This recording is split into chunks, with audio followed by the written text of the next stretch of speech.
इतिहास अनेकांच्या अभ्यासाचा विषय आहे. इतिहास अनेकांच्या व्यासंगाचा विषय आहे. इतिहास अनेकांच्या संशोधनाचा विषय आहे. इतिहास अनेकांच्या अस्मितेचा विषय आहे. इतिहास अनेकांच्या अभिमानाचा विषय आहे. इतिहास अनेकांच्या स्वाभिमानाचा विषय आहे. इतिहास अनेकांच्या प्रेरणेचा विषय आहे. इतिहास घडवणारी माणसं इतिहास विसरू शकत नाहीत आणि इतिहास विसरणारी माणसं इतिहास घडवू शकत नाहीत असं डॉक्टर बाबासाहेब आंबेडकर सांगतात. तर इतिहास म्हणजे महापुरुषांची चरित्र मालिका असं स्वामी विवेकानंद म्हणतात. तर इतिहास म्हणजे सामाजिक, राजकीय, धार्मिक, आर्थिक कालपट होय असं कार्ल मार्क्स म्हणतात. खरं तर इतिहासाच्या पानापानावर भविष्याला घडवण्याचं प्रचंड मोठं सामर्थ्य आहे. या सामर्थ्यातूनच उद्याची पिढी घडत राहते, बहरत राहते, फुलत राहते आणि नवा इतिहास उभा करते. ही सगळ्यात मोठी वस्तुस्थिती आहे. उन्यापुऱ्या 35 वर्षाच्या आपल्या आयुष्यामध्ये, राजकीय कारकिर्दीमध्ये ज्यांनी 750 वर्षाचं पारतंत्र्य हटवलं, जगाच्या इतिहासात तितक्या अल्प काळातली दुसरी क्रांती घडलेली नाही. हे फक्त महाराष्ट्रात घडलं. हे फक्त छत्रपती शिवाजी महाराजांनी घडवलं. 750 वर्षाचं पारतंत्र्य फक्त 35 वर्षात हटवलं. फक्त 35 वर्षात. स्वराज्य हाच ध्यास आणि स्वराज्य हाच श्वास झाला होता महाराजांचा. एखाद्या ध्येयाच्या दिशेनं समर्पित भावनेनं कसं कार्य करावं हे आम्हाला शिवचरित्र सांगतं. खरं तर तुम्ही काम किती करता याला महत्व नाही. तुम्ही काम कसं करता हेही महत्वाचं नाही. तुम्ही तुमच्या कामाचं नियोजन कसं करता हे फार आणि फार महत्वाचं आहे. 50 वर्षाचं आयुष्य आहे महाराजांचं. पण या 50 वर्षाच्या आयुष्यातली 10 वर्ष बालपणात गेली, 10 वर्ष रणांगणावर घोड्यावर बसून युद्ध खेळण्यात गेली आणि उरली 35 वर्ष हे स्वराज्य घडवण्यात गेली. खरं तर 50 वर्षात एकही घटना अशी नाही महाराजांच्या आयुष्यात, एकही प्रसंग असा नाही की ज्याचं महाराजांनी नियोजन केलं नाही. अहो ते जाऊ द्या, आईच्या गर्भात असतानाच ज्यांच्या आयुष्याचं नियोजन ठरलंय असं जर कुणी महापुरुष या सृष्टीत जन्माला आले असतील तर छत्रपती शिवाजी महाराजांशिवाय दुसरं नाव नाही. ही सगळ्यात मोठी गोष्ट आहे. जन्माला यायच्या आधीच ठरलंय का जन्माला यायचं आहे. जन्माला यायच्या आधीच ठरलंय जन्माला येऊन काय करायचं आहे. 50 वर्ष एकही घटना नाही, एकही प्रसंग नाही की ज्याचं महाराजांनी नियोजन केलं नाही. महाराजांच्या आयुष्यात एक आणि एकमेव घटना ज्याचं महाराजांनी नियोजन केलं नव्हतं ती म्हणजे महाराजांचा मृत्यू. फक्त त्याचंच नियोजन नव्हतं. इतिहास घडतो कसा, माणसं घडतात कशी. खरं तर 12 वर्षाचे शिवबाराजे बेंगलोरात आहेत. शहाजीराजे आणि मासाहेब जिजाऊ यांनी लोककल्याणकारी राज्याच्या निर्मितीसाठी, रयतेचा अन्याय अत्याचार संपवण्यासाठी स्वतःचा प्रपंच बाजूला सरला आणि स्वराज्याचा संसार उभा करायच्या दृष्टीनं सगळ्यात मोठं पाऊल उचललं. ठरलं थोरले पुत्र संभाजीराजे यांना शहाजीराजांनी घडवावं, बेंगलोरातच त्यांनी राहावं आणि त्यांनी कर्नाटक प्रांत उभा करावा, घडवावा. तर धाकटे शिवबाराजे मासाहेब जिजाऊंच्या सोबत त्यांनी पुण्यास यावं आणि महाराष्ट्रात स्वराज्य उभा करावं आणि भविष्यात महाराष्ट्राने कर्नाटक असं विशाल साम्राज्य खडं करावं. ठरलं. 12 वर्षाच्या शिवबाराजांना घेऊन मासाहेब जिजाऊ पुण्याकडे जाणार. मासाहेब निघाले. पण या आपल्या 12 वर्षाच्या पुत्राला एका पित्यानं द्यावं काय, काय द्यावं त्यावेळी. आमचा मुलगा जर सहलीला निघाला, आम्ही काय सांगतो त्याला, आई काय सांगते, मधल्या सीटवर बस. का नाही, पुढनं कुणी ठोकलंय तरी तू सुरक्षित, मागणं कुणी धडकलं तरी तू सुरक्षित, तू जगला पाहिजे. आमचं लक्ष मुलगा जगवण्याकडे. आम्ही संकटांशी भिडायला, वादळाशी झुंजायला त्याला सांगतो, शिकवतो. शहाजीराजेने आपल्या पुत्राला दिलं काय, एक स्वप्न दिलं, ध्येय दिलं, महत्वाकांक्षा दिली. केवढा विश्वास आहे पुत्रावर. शहाजीराजांनी स्वतः तयार केलेली संस्कृत मधली मुद्रा त्याने आपल्या 12 वर्षाच्या पुत्राला दिली.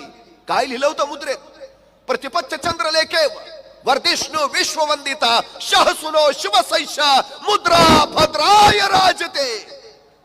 एक पिता काय सांगतोय आपल्या पुत्राला, प्रतिपदेच्या चंद्राच्या कले कले प्रमाणे तुमचं राज्य वाढत वाढत जाईल आणि एक दिवस ते विश्वाला वंदनीय होईल. काय विश्वास आहे. अजून शिवबाराजे बेंगलोरातच आहेत. ते पुण्यात यायचंय, स्वराज्याला आरंभ व्हायचा आहे आणि त्याच्या अगोदरच शहाजीराजे सांगतायत होय आम्हाला खात्री आहे तुम्ही राज्य उभा कराल, होय आम्हाला खात्री आहे तुमचं राज्य प्रतिपदेच्या चंद्राच्या कलेप्रमाणे वाढत जाईल, होय आम्हाला खात्री आहे तुमचं राज्य विश्वाला वंदनीय होईल. काय विश्वास आहे, केवढा विश्वास. आणि काय दिलं शहाजीराजांनी? छोटं मंत्रिमंडळ दिलं. हे छोटं मंत्रिमंडळ जाताना घेऊन जा, ध्यानी घ्या शिवबाराजे, उद्या तुम्हाला तुमचं स्वतःचं मंत्रिमंडळ उभा करायचं आहे. काय ध्येय दिलंय? आणखी काय दिलं शहाजीराजांनी? शहाजीराजांनी शिवबाराजांना भगवा ध्वज दिला आणि सांगितलं शिवबाराजे तुमच्या उद्याच्या स्वराज्याचा हा भगवा दौलता ध्वज बनवा. पण त्याच वेळी एका पित्यानं आग्रहपूर्वक आपल्या पुत्राला सांगितलं, पण ध्यानी घ्या राजे, हा भगवा कुणालाही पेलणं शक्य होत नाही. मनगटात रग आणि छातीत धग असावी लागते त्यासाठी. कारण हा भगवा साधा नाही, हा भगवा भगवान श्रीकृष्णांचा, हा भगवा प्रभू श्री रामचंद्रांचा, हा भगवा रामकृष्ण हरी म्हणत वारीला जाणाऱ्या वारकऱ्यांचा, हा भगवा हर हर महादेव म्हणत रणांगणावर कोसळणाऱ्या धारकऱ्यांचा, हा भगवा त्यागाचा, भगवा शौर्याचा, भगवा पराक्रमाचा, भगवा अभिमानाचा, भगवा स्वाभिमानाचा, भगवा सह्याद्रीच्या अस्मितेचा राजे, हा भगवा फडकू द्या. एका पित्यानं आपल्या पुत्रामध्ये स्वप्न पेरलं, ध्येय पेरलं, महत्वाकांक्षा पेरली आणि आपल्या माता पित्याचं हे पुत्र घेऊन, हे स्वप्न घेऊन हा पुत्र महाराष्ट्रामध्ये आला. अवघ्या 50 वर्षाच्या कालखंडामध्ये एवढं प्रचंड मोठं इतिहास कार्य त्यांनी उभा केलं. काय विलक्षण आहे सगळं, अलौकिक. खर तर मानवी व्यक्तिमत्वाचे संशोधक आणि जीवशास्त्रीय अभ्यासक असं सांगतात की नुकतंच जन्माला आलेलं एखादं नवजात बाळ तुम्ही आम्हाला आणून द्या आणि त्याला काय घडवायचंय ते सांगा, आम्ही त्याला तसं घडवून दाखवतो. हवं ते घडवता येत, हवं ते बनवता येत. मातीच्या गोळ्याला जसा आकार देता येतो तसा जिवंत हाडामांसाच्या गोळ्याला सुद्धा आकार देता येतो.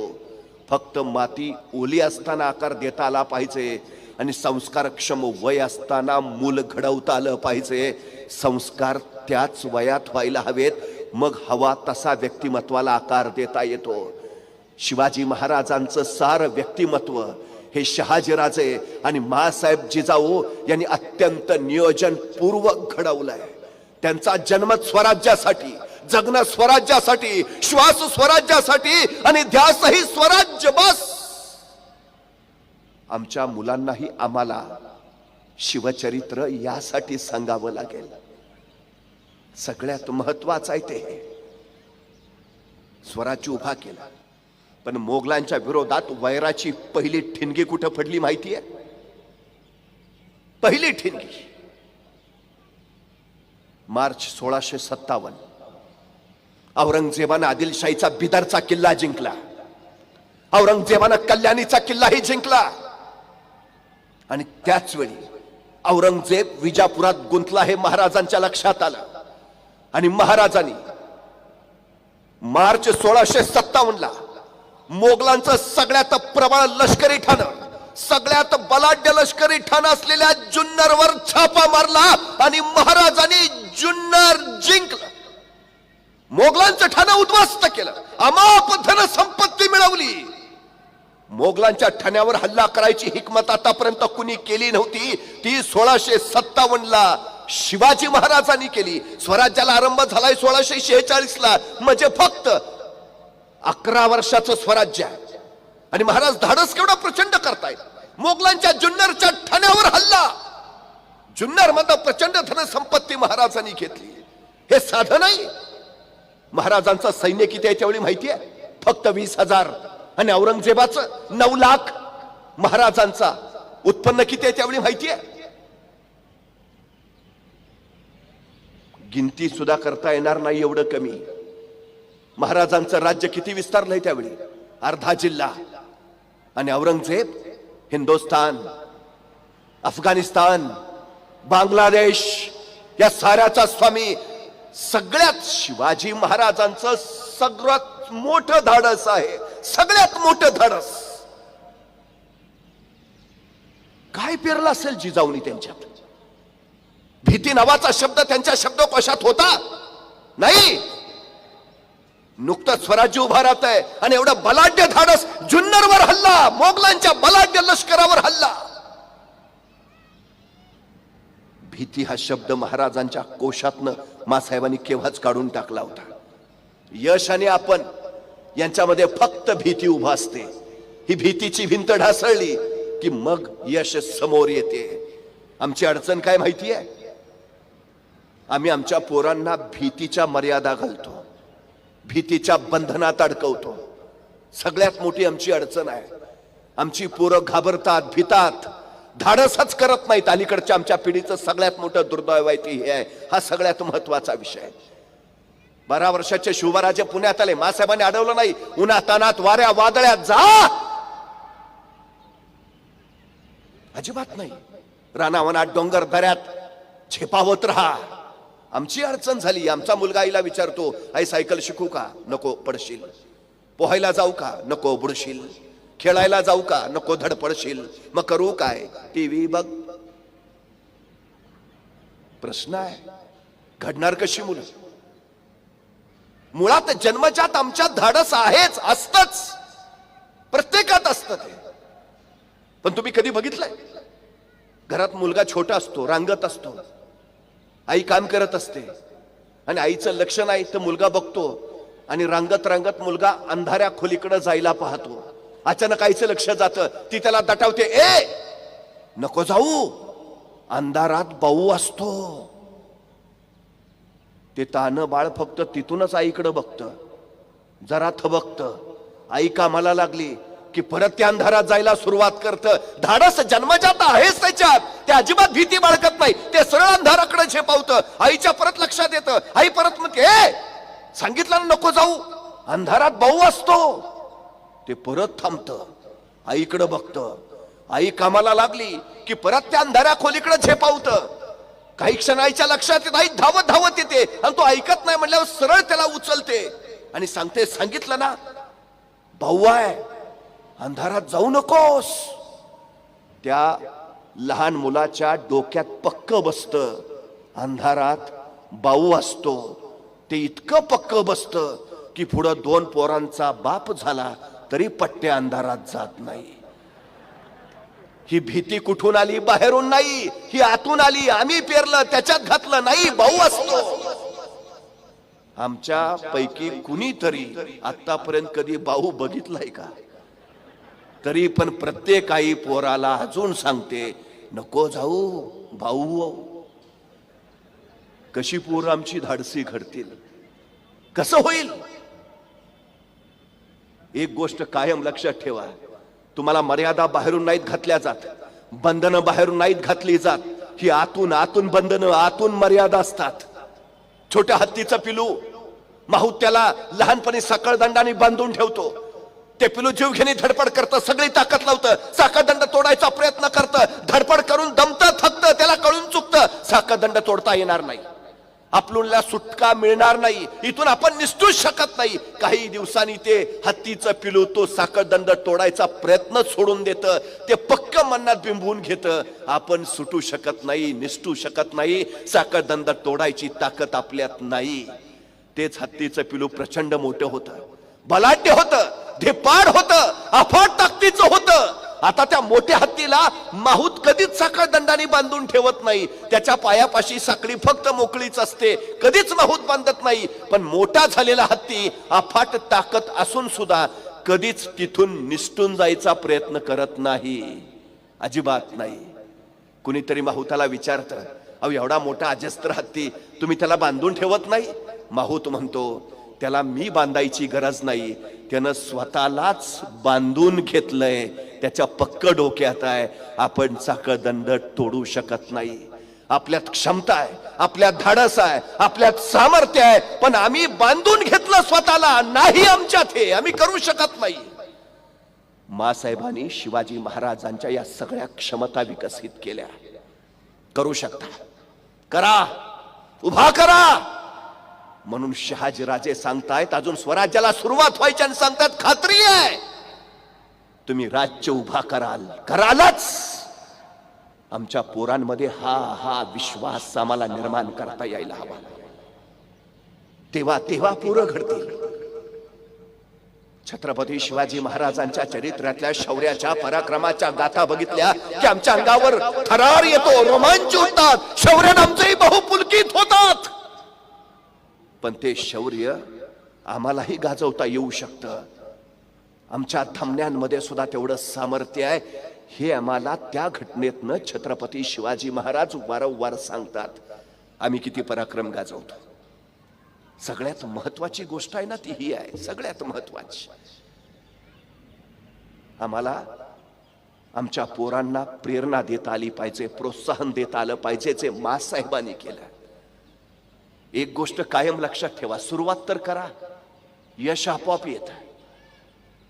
महाराजांकडे काही नाही, सामर्थ्य नाही, साधनं नाही, संपत्ती नाही, शून्यातनं विश्व उभा करणारे राजे असं आम्ही महाराजांचं वर्णन करतो. ते यासाठीच, काही नसताना महाराजांनी राज्य उभा केलं. आमची पोरं तीच कारणं सांगतात. बरं काय झालं, का नाही जमलं? आमची परिस्थिती नव्हती. हो तू गप, मला भयान राग येतो असल्या माणसांचा. आमची परिस्थिती नव्हती. हो, परिस्थिती माणसाला घडवती नाही, परिस्थिती माणसाला बिघडवती नाही. माणूसच परिस्थिती घडवतो आणि माणूसच परिस्थिती बिघडवतो. ही सगळ्यात मोठी वस्तुस्थिती आहे. अत्यंत प्रतिकूल परिस्थिती असताना सुद्धा महाराजांनी जे राष्ट्र निर्माणाचं काम केलं त्याला तोड नाही. काय आहे महाराजांकडे? तुम्ही बघितलंय कधी? कुठून निर्माण केलं हे महाराजांनी सगळं? जुन्नर मोठी पेठ आहे, बाजारपेठ आहे, मोगलांचं मोठं ठाण आहे, मारला छापा, प्रचंड धनसंपत्ती, त्याचाच वापर स्वराज्यासाठी. अहो त्याच्याही पेक्षा महत्वाची गोष्ट, जगाच्या इतिहासात अनेक राजे झाले, पण आतापर्यंत 3 वेळा फक्त शिवाजी महाराजांनाच गुप्तधन लाभलंय. इतर कुणाची नोंद नाही की ज्याला गुप्तधन सापडलं, अजिबात नाही. 3 वेळा. खर तर त्यांचे आजोबा महालोजी राजांनाच गुप्तधन सापडलं, त्याच्यानंतरच भोसल्यांचा उत्कर्ष झाला. तोच वारसा महाराजांकडे आला. 1645 साली महाराजांनी बेवसाऊ असलेला राजगड घेतला.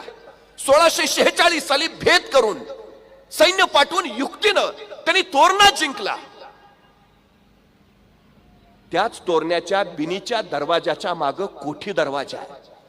कोठी दरवाजातनं आत गेला की डाव्या बाजूला तटाच्या शेजारी महाराजांना गुप्तधन सापडलं. 22 घागरी आणि 4 कडया भरतील एवढं विलक्षण गुप्तधन महाराजांना सापडलं. विलक्षण. काय वैशिष्ट्य असेल हे तोरण्यावर सापडलेलं पहिलं गुप्तधन? दुसरं गुप्तधन मिर्झा राजेंबरोबर झालेल्या तहात माथेरानच्या जवळचा प्रबळगड महाराजांनी तहात देऊन टाकला. त्याच्यानंतर महाराज आग्र्याला गेले, आग्र्यावरून परत आले आणि तहात गेलेले किल्ले त्यांनी परत घ्यायला सुरुवात केली. 1670 साली महाराजांनी हा प्रबळगड जिंकला आणि प्रबळगड बघण्यासाठी महाराज प्रबळगडावर आले. किल्ल्याची न्याहाळणी करता करता महाराज पालखीत बसलेले. किल्ला पाहत पाहत एका मार्गावरनं पुढे जात असताना त्या पालखीतनं महाराजांचा शेला खाली लोंबकळत होता. जाता जाता अचानक महाराजांच्या शेल्याचं टोक बोरीच्या झाडाच्या काट्याच्या फांदीमध्ये अडकलं आणि महाराजांनी सांगितलं, पालखी थांबवा, पालखी थांबवा. महाराजांनी आपलं शेल्याचं टोक त्या बोरीच्या झाडाच्या काटेरी फांदीत अडकलेलं बघितलं. महाराजांनी तीक्ष्ण नजरेनं त्या बोरीच्या झाडाचं निरीक्षण केलं आणि महाराज म्हणाले, हे बोरीचे झाड आम्हाला अडवते आहे, आम्हाला पुढे जाण्यास आक्षेप करते आहे. काहीतरी तिला मला सांगायचे आहे. हे बोरीचे झाड काहीतरी संकेत देते. येते खना, येते खना, येते निश्चित द्रव्य असेल, येते खना. महाराज पालखीतनं उतरले, माणसं आली, त्या बोरीच्या झाडाजवळ खणायला सुरुवात केली. काही खाली गेल्यानंतर आणि त्याच्यानंतर महाराजांच्या लक्षात आलं इथं दगडी चौथरा आहे. या जागी दगडी चौथरा असायचे कारण काय? तो दगडी चौथराही खणून काढला आणि महाराजांना प्रचंड प्रचंड प्रचंड धन सापडलं. काय योगायोग असेल.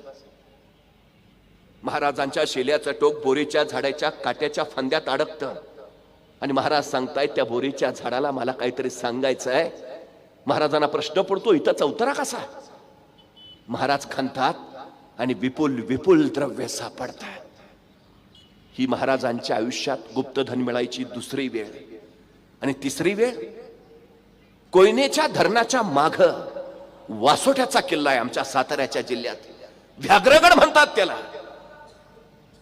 हा किल्ला मराठ्यांनी कधी घेतला माहिती आहे?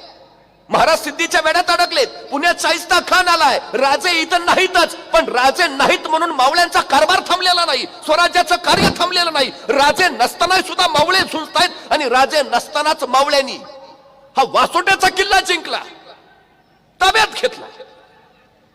आणि याच वासोट्याच्या किल्ल्यावर आश्विन शुद्ध तृतीया शके 1601 या वासोट्यावर प्रचंड धन सापडलं.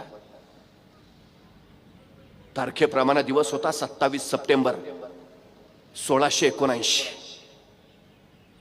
हे शेवटचं गुप्तधन. तिथं 4 घागरी सोन्याच्या मोहऱ्या सापडल्या. तत्कालीन काळात याची किंमत काहीतरी 4-5 लाख असेल. साधारण वासोट्याच्या किल्ल्यावर 1300 तोळं सोनं सापडलं. महाराजांच्या काळात तोळाभर सोन्याचा दर 20 रुपये असेल.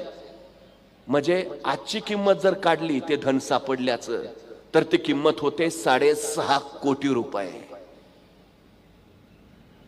हेही धन महाराजांना सापडलं. 3 वेळा हा योग आला. तोरण्यावर सापडलेला धनाचा वापर करून महाराजांनी पहिली राजधानी राजगड उभारला. प्रबळगडावर वापरलेलं धन मोगलांच्या विरोधात मोहिमेत वापरलं आणि मोगलांचा बराचसा प्रांत महाराजांनी जिंकून घेतला. आणि 1679 वासोट्याच्या किल्ल्यावर सापडलेलं धन करोडो होणांचं राज्य झालं होतं. पण स्वराज्यासाठी तेही महत्वाचं होतं. खर तर गडदुर्ग म्हणजे स्वराज्याचा प्राण. गडदुर्ग म्हणजे स्वराज्याची लक्ष्मी. गडदुर्ग म्हणजे स्वराज्याचा खजिना. याच गडदुर्गानी या गुप्तधनाच्या माध्यमाने महाराज आणखी खजाना दिला. स्वातंत्र्य देवतेचा हा आशीर्वाद होता. तुम्ही ज्यावेळी विधायक काम करायला जाता, लोककल्याणाचं काम करायला जाता, त्यावेळी सगळ्या शक्ती तुमच्या पाठीशी उभा राहतात. फक्त तुम्ही कार्य करायला सुरुवात तर करा. महाराजांना हे धन मिळत गेलं, स्वराज्य उभा राहिलं. आम्ही कशाला कारण सांगतो? कुणी हे दिलं तर ते करीन, कुणी ते दिलं तर हे करीन. सुरुवात तर करा. हे राज्य व्हावं ही तो श्रींची इच्छा आहे. रयतेच्या उरातला श्री सांगत होता महाराजांना, राज्य उभा करा. हे लोककल्याणकारी राज्यासाठी गडावरच्या देवतेनी महाराजांना दिलेले हे आशीर्वाद आहेत. आमच्या पिढीला फक्त मी एवढंच सातत्यानं सांगत असतो, आमची अडचण काय माहितीये का? यश न मिळण्यापाठीमागची स्वप्न मोठी आहेत, पण आमची सुरुवातच होत नाही, कामच करत नाही. आम्ही कारण सांगत बसतो, हे नाही ते नाही ते नाही हे नाही. महाराज कधीच कारण सांगताना तुम्हाला दिसले नाहीत, अजिबात नाहीत, विषयच नाहीत. एक जण डोंगराच्या पायथ्याला उभा होता, रात्रीचा किर्र काळोख. त्याला विचारलं, का रे उभायस? तो म्हणला, वर जायचंय डोंगरावर. म्हटलं जा ना. मग नाही नाही, एवढा मिट्ट काळोख आहे, अंधार आहे, जाणार कसं? मी म्हटलं ठीक आहे. माझ्या हातातला कंदील मी त्याला दिला. म्हटलं हा कंदील घे आणि जा वर. नंतर मी तिथून आलो. दुसऱ्या दिवशी सकाळी त्या डोंगराच्या पायथ्याला गेलो तर तो सद्ग्रस्त तिथंच उभा. म्हटलं आला वय डोंगरावर न जाऊन? म्हटलं नाही गेलो, रात्रभर इथंच आहे. म्हटलं का नाही गेला? अंधार होता ना. अरे मग दिला होता ना कंदील तुला? हो दिला होता ना, पण तुम्ही दिलेल्या कंदिलाचा फक्त माझ्या पावलापुरताच प्रकाश पडत होता. मला तर किती उंच डोंगरावर जायचंय, प्रकाश कसा पुरणार? अरे म्हणलं वेड्या, चालायला सुरुवात तर कर, प्रकाश तुझ्या पावला बरोबर आपोआप येत राहील. महाराजांनी काय सांगितलं? सुरुवात तर करा. सगळ्या शक्ती तुमच्या पाठीशी उभा राहतील. महाराजांच्या पाठीशी सारे रयत उभा होते, सारे उभा होते. मातीसाठी मरायला, समर्पित व्हायला सारे सज्ज होते. हे भाग्य इतर कुणाच्या वाट्याला आलं नाही, ते महाराजांच्या वाट्याला आलं. हे सगळ्यात महत्वाचं वैशिष्ट्य आहे, सगळ्यात महत्वाचं. महाराजांनी जुन्नरवर हल्ला केला, जुन्नर काबीज केला. एप्रिल 1657 महाराजांनी औरंगजेबाच्या नगरावर हल्ला केला, नगरही घेतलं. आणि त्याच वेळी सप्टेंबर 1657 शहाजहान आजारी पडला. औरंगजेबाला दिल्लीची चाहूल लागली, त्याला तख्तावर बसायचं होतं. महाराजांनी हेच जोखलं आणि महाराजांनी सरळ उत्तर कोकणात झेप घेत कल्याण आणि भिवंडी काबीज केलं. औरंगजेबाच्या अंगाचा तिळपापड झाला, संताप झाला. पण पर्याय नव्हता. महाराजांच्या बद्दलचा राग त्यांनी सगळा गिळून टाकला. का? त्याला दिल्लीच्या तख्तावर बसायचं होतं. या औरंगजेबाने आदिलशाहीला पत्र पाठवलं, 10,000 फौजनीशी मला येऊन मिळा, मग तुम्हाला दौलत जादा करतो, हवं ते देतो. आणि तसंच एक पत्र त्यांनी शिवाजी महाराजांना पाठवलं की तुम्ही फौजे सहित माझ्या सोबत या. तुम्हास येणं शक्य नसेल तर शामराज पंतांना फौजे सहित पाठवा.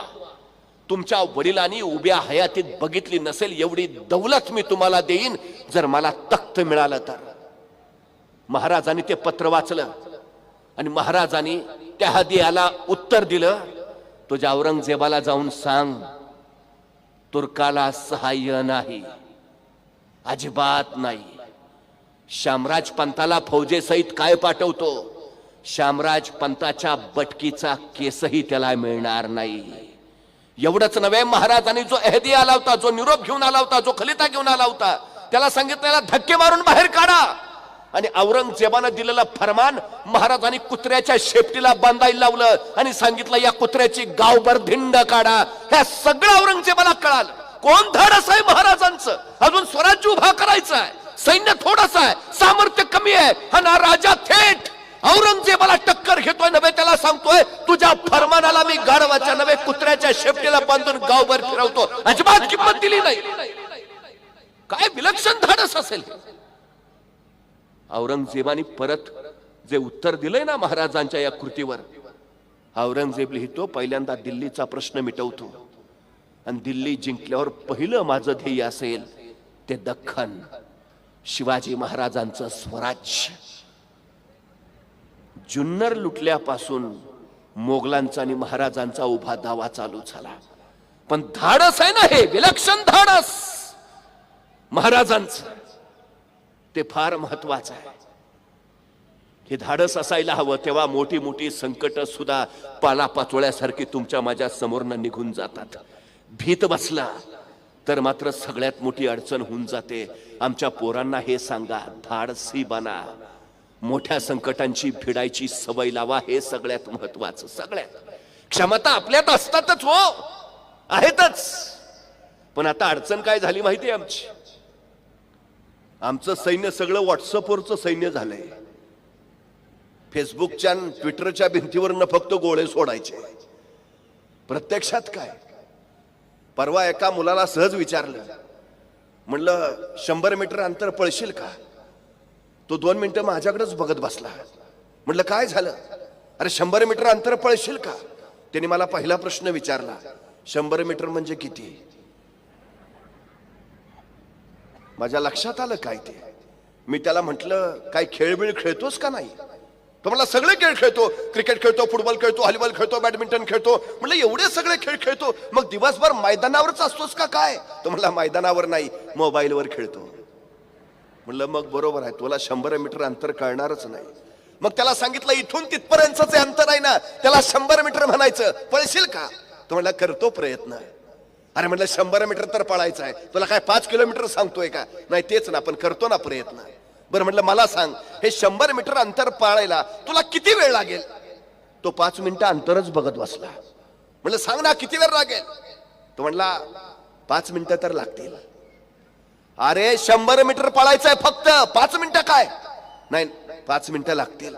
अरे 100 मीटरचं हुसेन बोल्टचं ऑलिम्पिकचं रेकॉर्ड 9.58 सेकंदाचा आहे. तो 10 सेकंदात 100 मीटर पळतो हुसेन बोल्ट. तू 15 सेकंद म्हण, 20 सेकंद म्हण, 25 सेकंद म्हण का 5 मिनिटं, माझं मला माहिती आहे ना. अरे बाबा, हुसेन बोल्ट 10 सेकंदात पळतो, तू 5 मिनिटं काय सांगतो. सांगितलं ना मला 5 मिनिटं लागतील. तेवढ्यात त्याचा मित्र धावत आला. ए पळ, कुत्रं पिसाळलंय. इतक्या भयान वेगात पळत सुटला. 7 सेकंदात 100 मीटर. मी म्हटलं तू तर हुसेन बोल्टचं रेकॉर्ड मोडलंस. हुसेन बोल्टला 10 सेकंद लागतात, तू 7 सेकंदात 100 मीटर पळलास. म्हटलं मग कुत्रं मागं लागलं होतं. म्हणजे तुमच्यात 7 सेकंदात 100 मीटर पळायची क्षमता आहे. बाहेर कधी आली? संकट आलं तेव्हा. मग संकट चांगली आहेत का वाईट आहेत? चांगली आहेत. संकटांचं स्वागत करायला हवं. स्वागतच करायला हवं. संकट तुम्हाला अडवायला येत नाहीत. संकट तुमची उंची वाढवायला येतात. अडचणी तुम्हाला रोखायला येत नाहीत. अडचणी तुमच्यातल्या क्षमता बाहेर काढायला येतात. अडथळे तुम्हाला थांबवायला येत नाहीत. अडथळे तुमच्यातले कौशल्य बाहेर काढतात. जेवढं संकट मोठं तेवढी तुमची उंचीही मोठी असते. महाराजांनी ते सांगितलं आम्हाला. महाराजांवर आलेली संकट बघा. फतेह खान आला, मृत्यू आहे. 40,000 फौजनीशी अफजल खान आला, मृत्यूचा आहे. 1.25 लाख फौजनीशी शाहिस्ता खान आला, मृत्यूचा आहे. 3.25 लाख फौज घेऊन मिर्झा राजा जयसिंग आला, मृत्यूचा आहे. महाराज आग्र्याच्या कैदेत अडकले, मृत्यूचा आहे.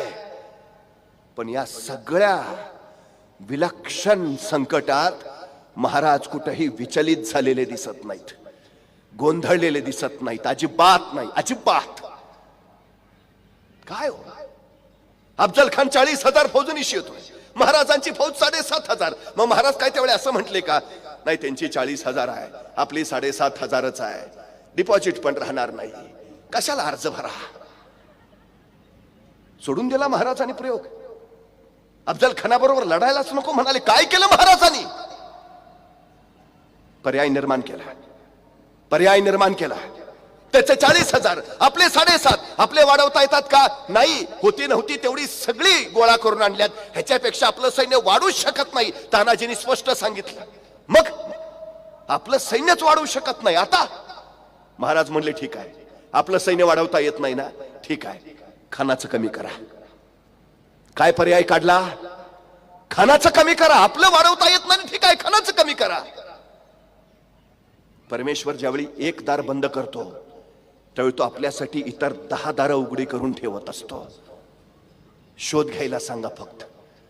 महाराजांच्या यशाचं सगळ्यात महत्वाचं कारण आहे, महाराजांनी पर्याय निर्माण केले. पर्याय. महाराज थांबले नाहीत, मागे फिरले नाहीत, रणांगण सोडलं नाही, अजिबात नाही.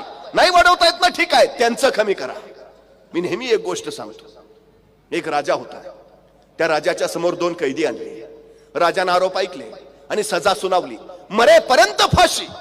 फाशीची शिक्षा ऐकल्याबरोबर एक कैदी तिथंच चक्कर येऊन पडला. दुसरा कैदी मात्र न्यूटन असल्यासारखा विचार करत बसला होता. पहिला शुद्धीवर आला तरी दुसरा न्यूटनच. मग पहिल्याने विचारलं, तू शिक्षा ऐकली नाही का? तो म्हणला, ऐकली ना. अरे मग फाशी झाली, आपल्याला मरणार आहे आपण, तुला भीती नाही वाटत? ते म्हणला, फाशी बिशीचं सोड रे. गेले वर्षभर माझा उडणारा घोडा तयार करायचा प्रयोग चाललाय.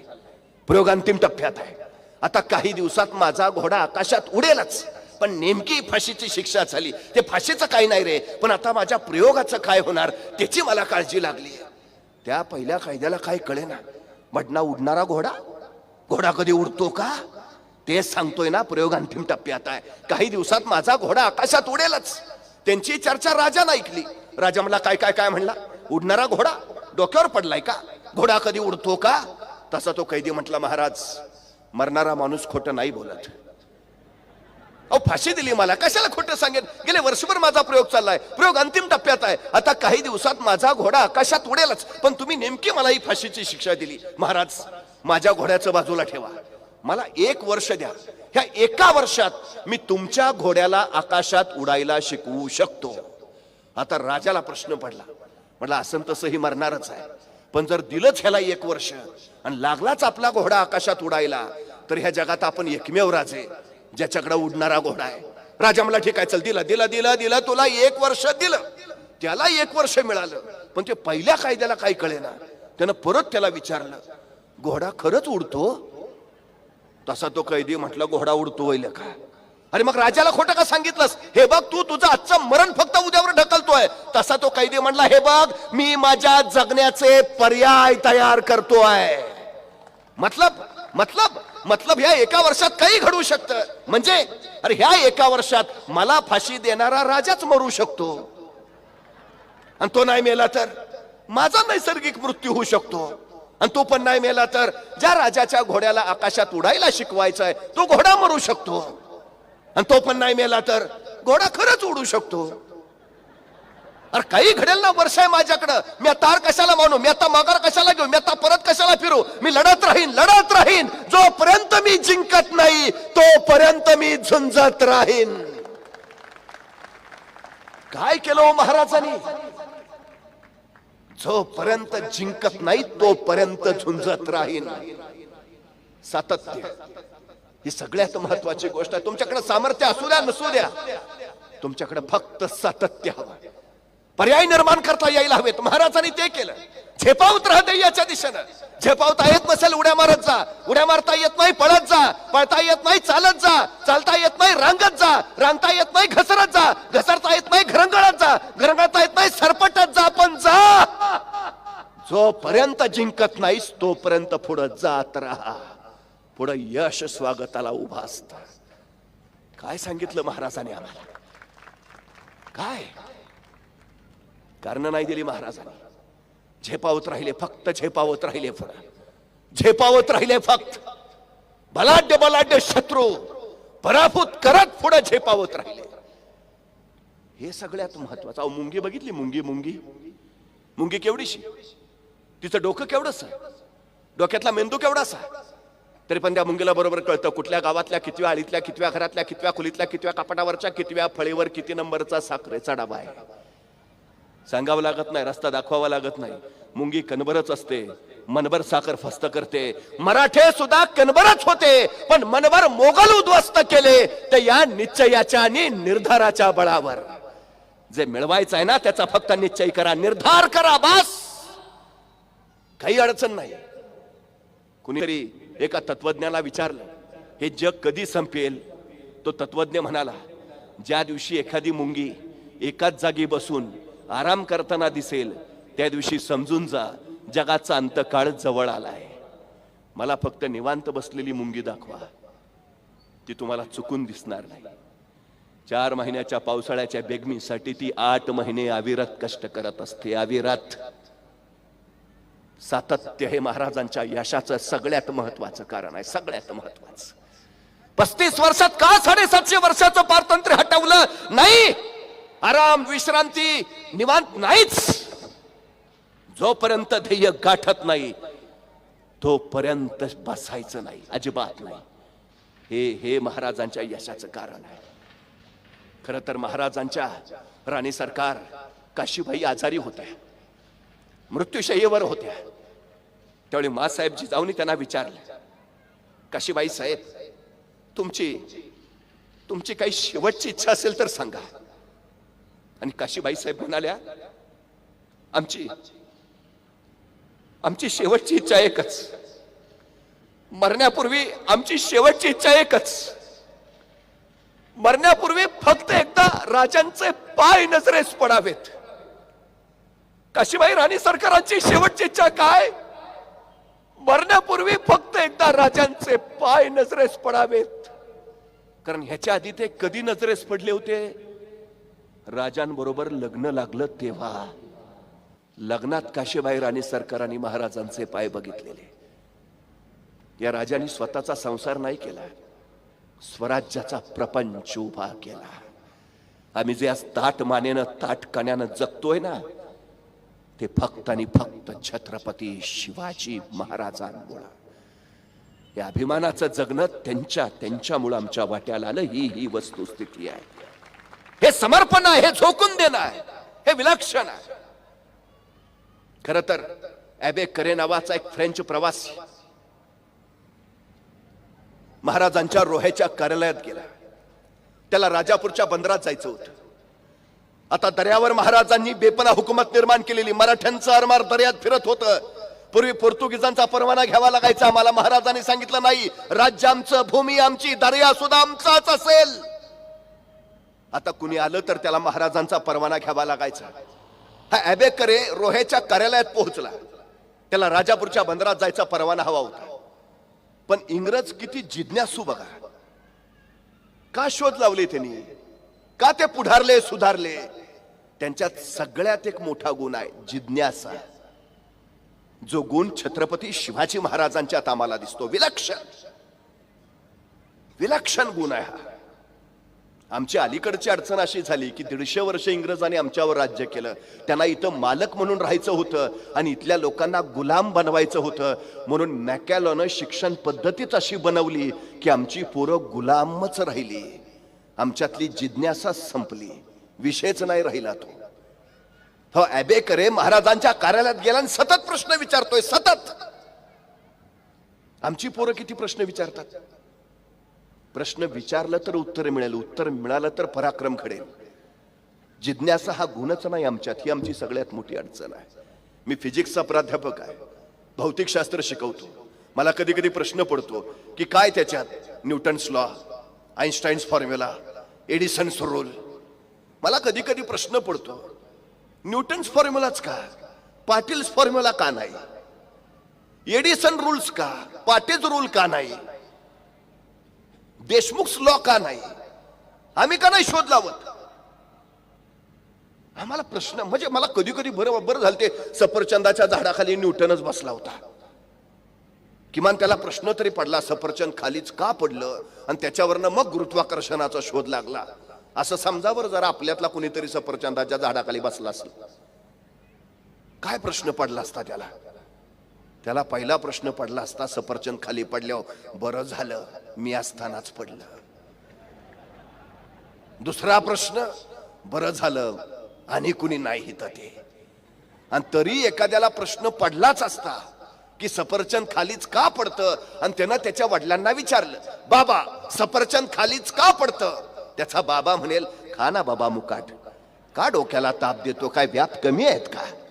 झालं, आमचा न्यूटन सफरचंदाच्या झाडाखाली संपला. किती जिज्ञासा जागवतो, किती उत्तर देतो, कशी घडवतो.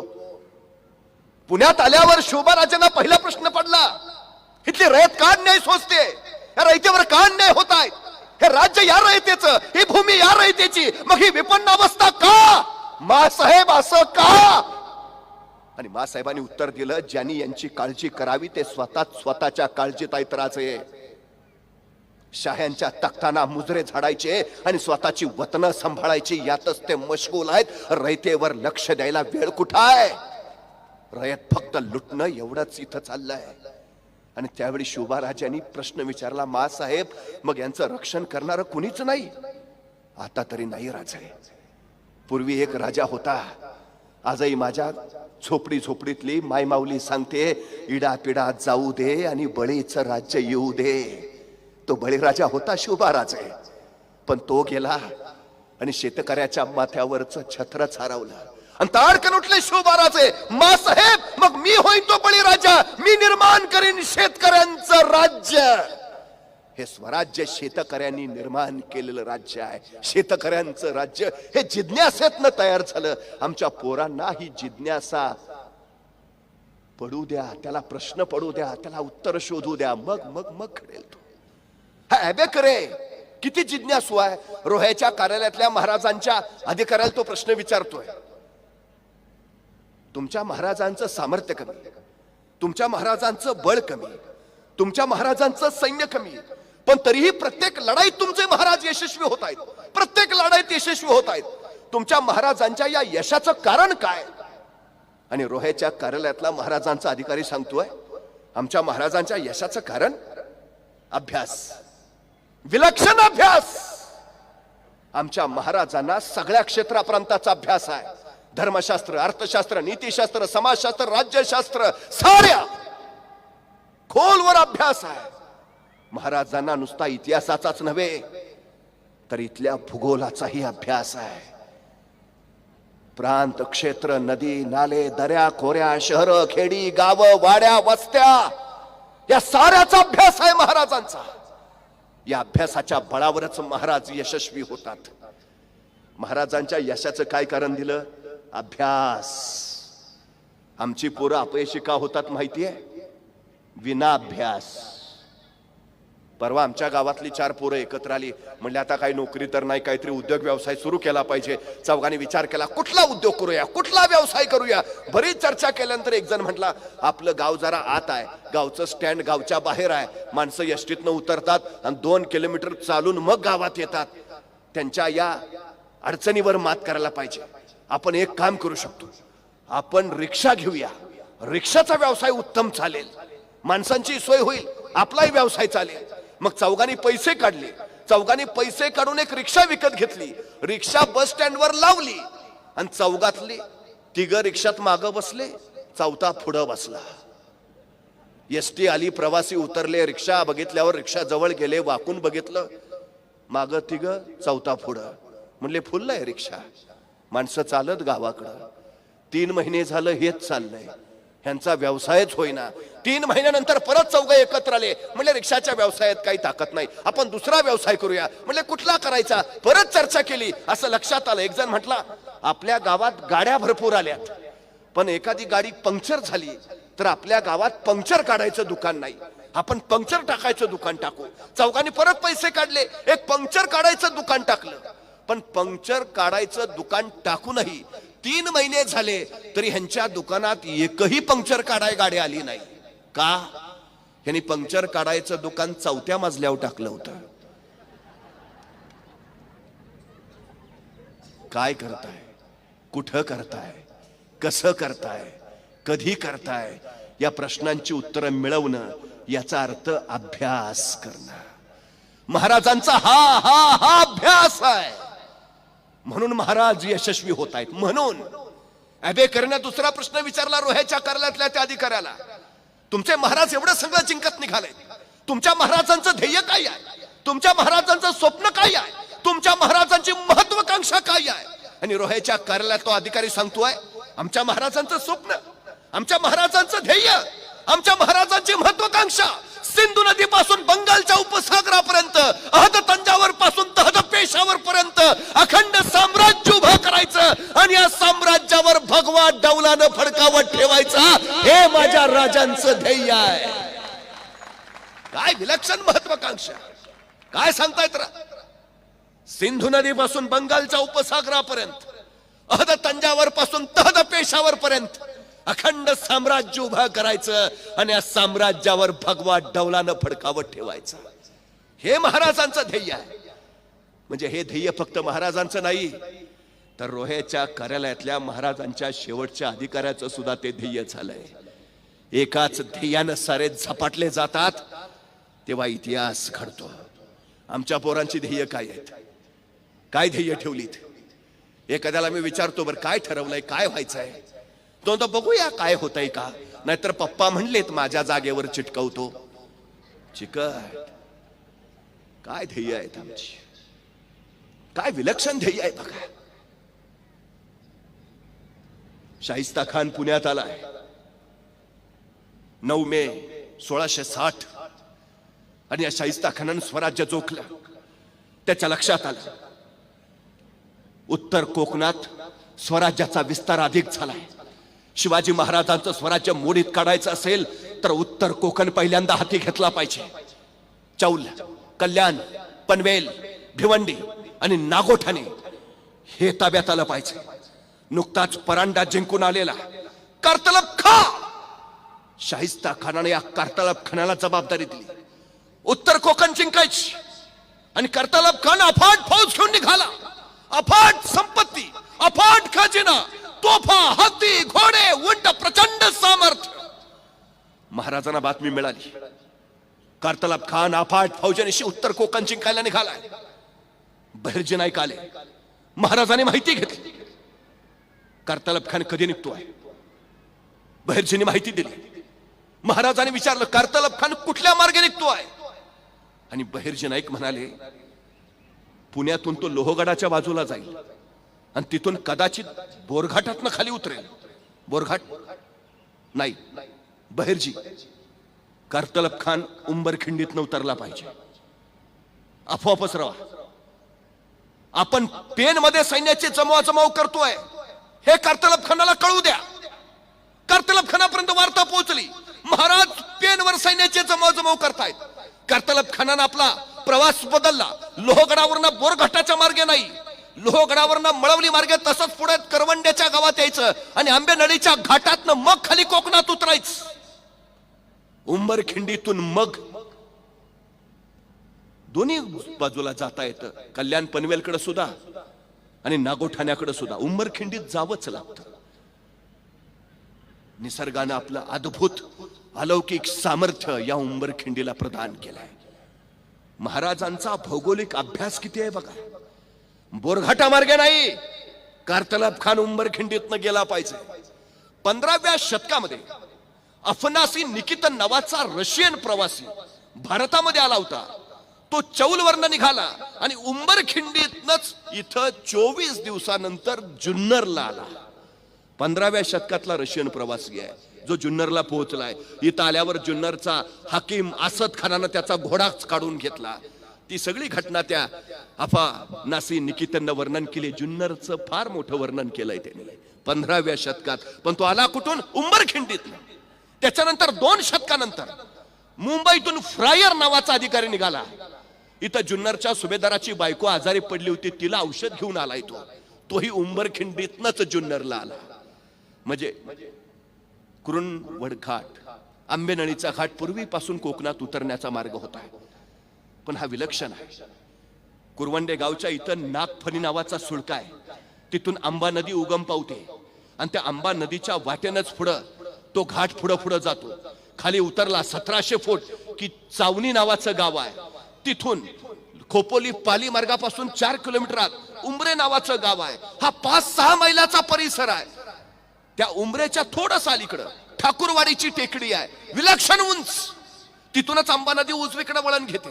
इथून चावणी गाव ते ठाकूरवाडीची टेकडी हा परिसर घनदाट आणि घनगर्द जंगलाचा.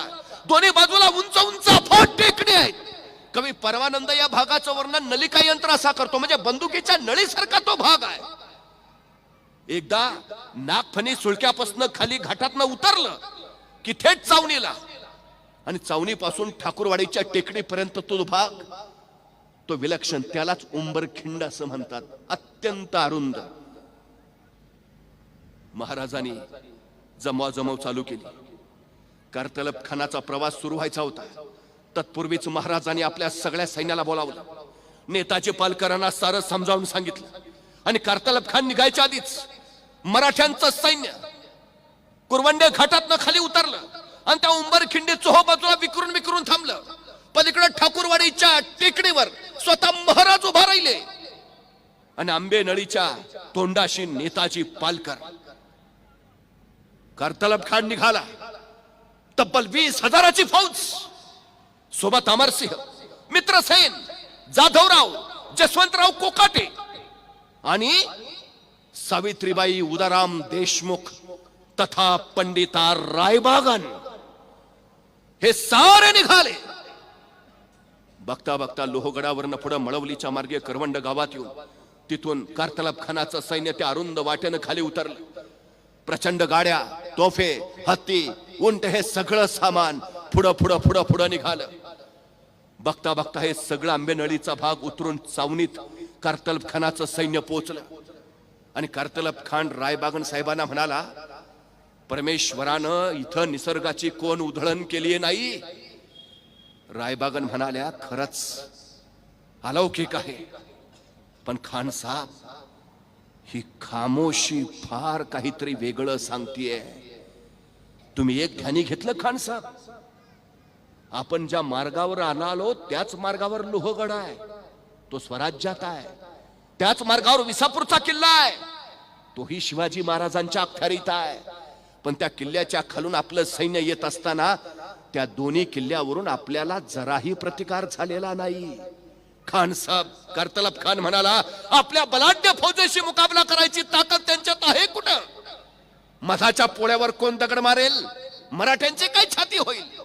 रायबागन म्हणली, चुकता आहात आपण. मला वेगळाच शक येतो आहे.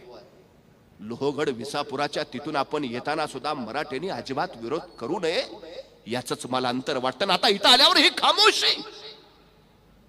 खान साहेब म्हणला चलिये आगे चलिये. खानाचं सैन्य पुढा निघालं. आंबेनळीचा प्रांत त्यांनी सोडला. आता पाठीमागं वळून बघितलं तर 2000 उंचीचा सह्याद्रीचा कडा.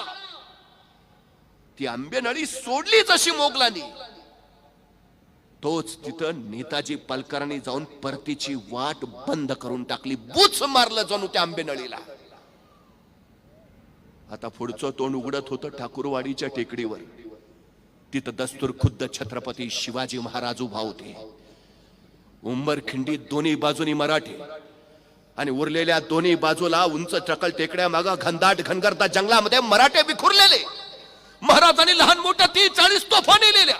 आणि बघता बघता अचानक कुठला धोका नाही. रायबागांच्या मनात शंकेची पाल चुकचुकत होती. पण तरी कारतलाब खान सैन्य घेऊन पुढे निघालेला. एका बाजूला मित्रसेन, दुसऱ्या बाजूला रायबागन, मध्ये कारतलाब खान. आणि अचानक कुठून तरी तुतारीचा आवाज ऐकला. एक तुतारीचा आवाज येतोय, तोपर्यंत दुसरा तुतारीचा आवाज उठला, तिसरा तुतारीचा, चौथा तुतारीचा. कारतलाब खानाला काय कळे ना, ये कौन बचा रहा है, कौन बचा रहा है. रायबागन म्हणाली, खान साहेब खामोशीचं उत्तर आता हळूहळू मिळायला लागलंय. मतलब. आणि तोपर्यंत अचानक तोफांचा धडामधूम आवाज चालू झाला. घनगर्द डोंगर रंगातून मराठ्यांनी तोफांचे गोळे सू करत सोडायला सुरुवात केली. मोगल पावचळले, गोंधळले, चोहोबाजूला पळायला लागले, झाडांचा आसरा घ्यायला लागले. तर तोपर्यंत सू करत बाणांचा वर्षाव झाला. मगापर्यंत खामोश असलेले उंबरखिंडीचा भाग आता फक्त आक्रोशाने किंकाळ्याने दुमदुमून गेला. कारतलाब खान विषण्ण डोळ्यानं आपल्याच लोकांच्या मुर्द्यांकडे फक्त बघत राहिला. मराठ्यांनी कारतलाब खानाच्या सामानाच्या गाड्या उडवल्या, खजिन्याची पेटी उडवली. अहो खजिना सगळा रस्त्यावर फिरला होता. सोन्याच्या मोहरा पडल्या होत्या. पण या धामधुमीत त्या सोन्याच्या मोहरा जाऊन उचलावा असं कुणाचं धाडस होत नव्हतं. जरा हलावा कुठून बांधेल सांगता येत नव्हतं. मराठ्यांनी पुरता कारतलाब खानाचा खुर्दा उडवला होता. त्याला काही कळतही नव्हतं, काय करावं समजतही नव्हतं. त्याने आदेश दिले, कत्तल करा, मराठ्यांची कत्तल करा. रायबागत म्हटले, अहो पण कशी करा, ते आहेत कुठं. मतलब मराठे दिसतच नाहीयेत. कुठून बाण येत आहेत कळत नाही. तोफांचे गोळ्या कुठून येत आहेत समजत नाही. येत आहेत एवढं खरं, माणसं मरतायत एवढं खरं. कारतलाब खान म्हणा, मग मराठ्यांचा पाठलाग करा. कुठं करा. कारतलाब खान साहेब चूक केली आपण. शिवाजी महाराजांच्या या डोंगराळ भागात येऊन मगरीच्या जबड्यात आलाय. मगरीच्या जबड्यातनं कोण बाहेर पडतो का. केवढा पराक्रम गाजवला कारतलाब खान. पण तुम्ही आता सिंहाच्या जबड्यात येऊन अडकलाय. रायबागन मार्ग काढा. रायबागन म्हटली, उरलं सुरलं सैन्य वाचवायचं असेल तर एकच पर्याय आहे, शिवाजी महाराजांना शरण जाणं. कारतलाब खान म्हटला, ते तयार होतील. खूप थोर राजा आहे, शरणागताला नाहीत मारणार. ते नाहीत मारणार. डोळ्यासमोर मुर्द्यांचा खच पडला होता. घोडे बैलांची कलेवर तशीच रस्त्यात पडली होती. रक्ताची शिपडण झाली होती. मराठ्यांनी कारतलाब खानाची पुरती वाताहत केली होती. कारतलाब खानाला आता जीव वाचवून निघणं महत्वाचं होतं. तो तयार झाला. ठीक आहे, 10 साठी माणसं पाठवा. आणि बघता बघता 2 वकील तह करत त्या मधल्या वाटेनं पळत सुटले. बघता बघता मराठ्यांनी त्यांना घेराव घातला, मध्ये घेतलं. त्यांनी सांगितलं, आम्हाला तह करायचा. कारतलाब खान साहेबांचा निरोप घेऊन आलो आहे. आणि ते तह करू पाहणारे 2 वकील ठाकूरवाडीच्या टेकडीवर नेण्यात आले.